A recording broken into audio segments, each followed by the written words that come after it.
So when Jonas Salk developed the polio vaccine, he didn't patent it. He wasn't doing it for the money. He was in fact doing it for the greater good. Unfortunately, the sickness industry we're saddled with today doesn't feel the same way. It's built around profit over people, over their lives, over their livelihood. All they care about is the almighty dollar.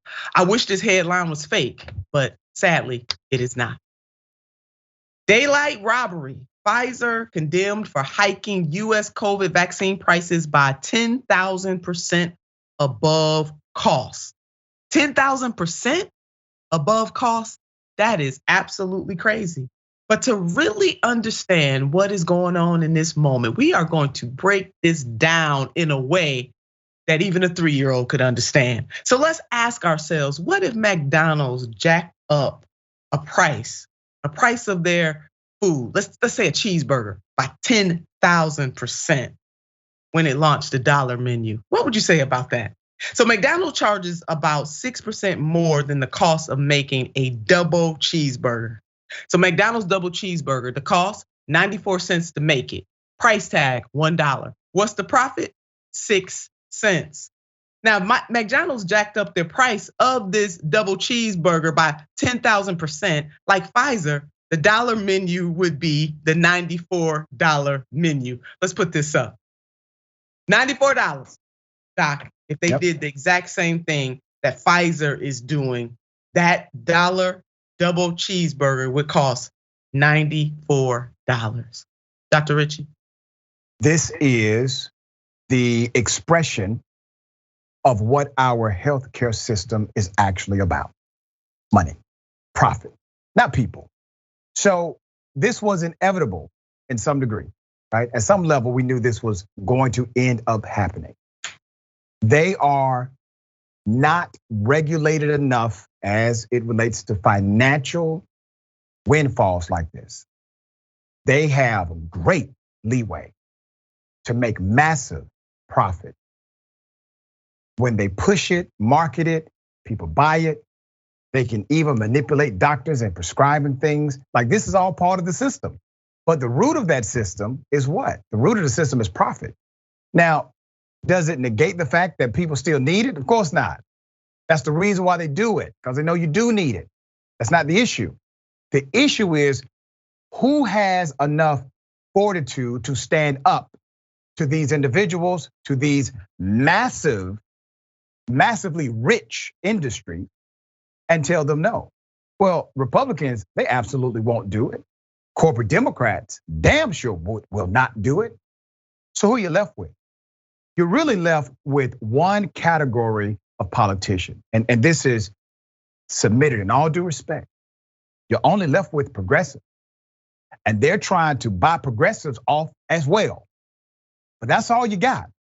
If you want someone who's willing to fight these particular policies, to restrict these industries from making this kind of profit or making these kind of proclamations that are legal, how in the hell is this even legal? I promise you, I guarantee you, if somebody said, we're gonna increase the double cheeseburger by 10,000%, somebody's gonna make a law saying you can't do that. Absolutely. I promise you somebody would, but not with medication, not with a vaccine. Nobody's gonna say anything. Not anything, and your point is well taken. We would not accept this from McDonald's. Right. So why are we accepting this from Pfizer? I think it has a lot to do with the owner donors, Doc, that control the corporatist wings of both parties. This is a bipartisan play here, where you have corporatist Democrats, corporatist GOP members, Republicans, who both answer to their lords, and their lords are the big moneyed interests. So, so here's why. Let's put this up. In the US, drugs, they don't have no competitors, no competition. And so they can jack up the prices however they want, but they're not doing this in other countries. And this is in part because the US does not directly regulate or negotiate the prices of drugs. Now, other countries buy wholesale, sisters and brothers and family and friends. We want you to know this. Dr. Richey and I are not sounding the alarm on something that is not reasonable. This is a way of life in other countries where the country as a whole negotiates the prices for pharmaceuticals for the citizens of that nation. That is it, and that is all. And you know what happens when you have the nation negotiating instead of allowing laissez-faire economics to happen? The prices are lower, the cost is lower because the government, that nation has the big stick. They are in control. The tail is not wagging the dog in that case. In other nations, like the tail is wagging the dog over here in the United States of America. And here we make it illegal. Take a look at this. When lawmakers created Medicare's Part D in 2003, they barred Medicare from negotiating prices. Republicans who controlled Congress at the time wanted insurers that administer drug plans to do the haggling. In other words, the Republicans created policy. Doc, this is your favorite path. The Republicans created policy deliberately to allow the Fox to negotiate the prices for the hens. Yeah. And it goes even deeper than that. And I know you know this. The politicians really didn't create the policy. They did, and told the politicians what to do. That's it. So they created the actual context and the wording and the policy framework. They handed to the politician. The politician's job is to figure out how to sell it appropriately to the base and then get it passed. So these policies are not written by actual politicians. They're not smart enough to write them, but they are crafty enough to get them passed. And that is your hand in glove relationship. Don't think this was not already in the works from day one. They knew we're gonna end up doing this later. Later is now here. Is there an uproar from the Biden administration? I mean, an uproar, not a press release. Yes. An uproar. Has he utilized the power, the leverage of that amazingly powerful office to say what will not happen, what should not happen, what cannot happen under his watch? These things are not taking place. There's a fight, obviously, that all elected officials can engage in as it relates to voting and policy, etc. But there's also something else. You can fight outside the box. You don't have to fight within the four corners of what they tell you. You can actually fight outside of that box. I don't see a lot of that happening with our rank and file Democrats. I do see a lot of that happening with conservatives. Conservatives have figured out how to fight well outside of the box. Let me bring up Marjorie Taylor Greene, who in my earlier reporting, it is confirmed she's now a serious vice presidential consideration for Trump if he runs in 2024. This person, as much as I hate her politics and policy, she has absolutely no congressional power. They took away all of her committee assignments.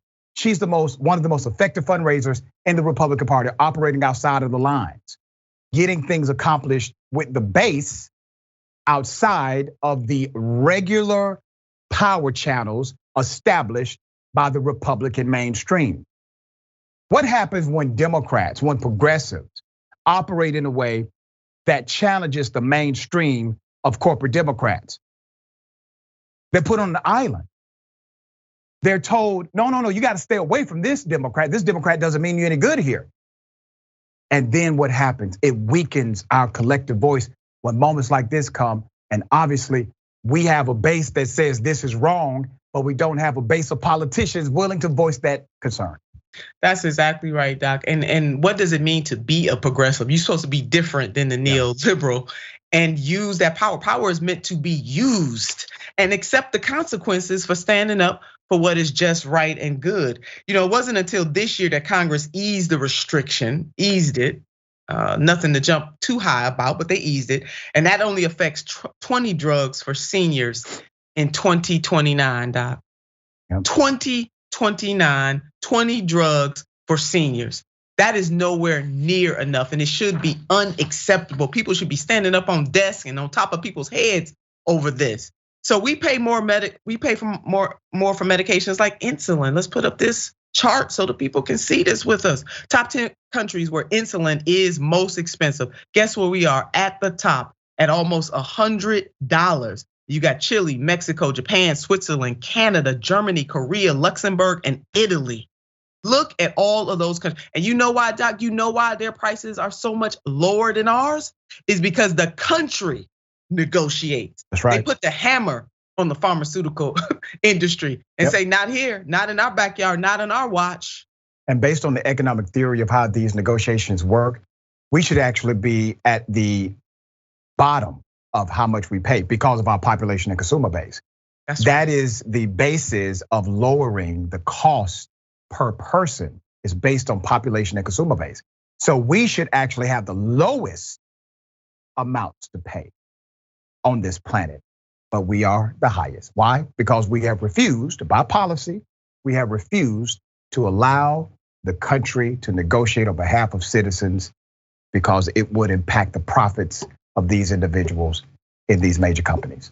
There it is, just let people die at the altar of profits. So that's why it does matter who we elect to office. It matters who has the power and how they use that power and for whom they use that power. We are being failed in this nation when it comes to healthcare industry, from the healthcare or the sick care industry, from the hospitalization all the way to how people can or cannot afford to get their prescription drugs. This is immoral as hell.